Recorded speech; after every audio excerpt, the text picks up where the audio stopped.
ঘরবাড়ি বা সরকারি বেসরকারি অফিস যেখানেই এডিসের লার্ভা পাওয়া যাবে তাদের বিরুদ্ধে জেল ও জরিমানা সহ কঠোর ব্যবস্থা নেয়ার হুঁশিয়ারি দিয়েছেন ঢাকা উত্তরের মেয়র মোহাম্মদ আতিকুল ইসলাম।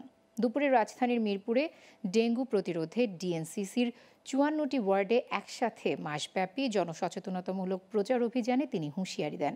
এ সময় ডাবের খোসা, পরিত্যক্ত পলিথিন, চিপসের প্যাকেট, আইসক্রিমের কাপসহ এডিসের লার্ভা জন্মাতে পারে এমন পরিত্যক্ত দ্রব্য না ফেলে সিটি কর্পোরেশনের কাউন্সিলদের কাছে বিক্রির আহ্বানও জানান মেয়র। শাহরিয়ার বাঁধনের আরও একটি প্রতিবেদন। ডেঙ্গু প্রতিরোধে একযোগে সব ওয়ার্ডে মাসব্যাপী সচেতনতামূলক প্রচার অভিযান শুরু করেছে ঢাকা উত্তর সিটি কর্পোরেশন। সোমবার রাজধানীর মিরপুর এলাকায় ডেঙ্গু প্রতিরোধে এই সচেতনতামূলক প্রচার অভিযান উদ্বোধন করেন ডিএনসিসি মেয়র মোহাম্মদ আতিকুল ইসলাম। এ সময় ঘরবাড়ি কিংবা সরকারি বেসরকারি অফিস যেখানেই এডিসের লার্ভা পাওয়া যাবে তাদের বিরুদ্ধে জেল এবং জরিমানা সহ ব্যবস্থা গ্রহণের কঠোর হুঁশিয়ারি দেন মেয়র আতিকুল ইসলাম। বিভিন্ন অফিস আদালতে বাসা বাড়িতে কমোড চেঞ্জ করে কমোডগুলোকে রেখে দেওয়া হয় ছাদের উপরে।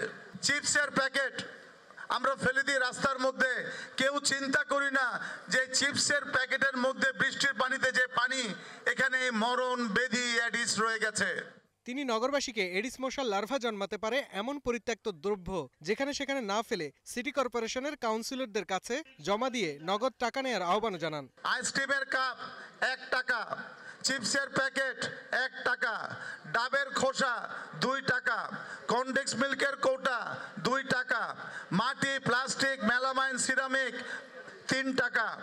এই কমোড, টায়ার ইত্যাদি আমাদের কাছে দিন, নগদ টাকা নিন, নিজে বাঁচুন, শহরকে বাঁচান। নগরবাসী সচেতন হলে জেল জরিমানা কিংবা মামলার দরকার হয় না বলেও মনে করেন ঢাকা উত্তরের মেয়র।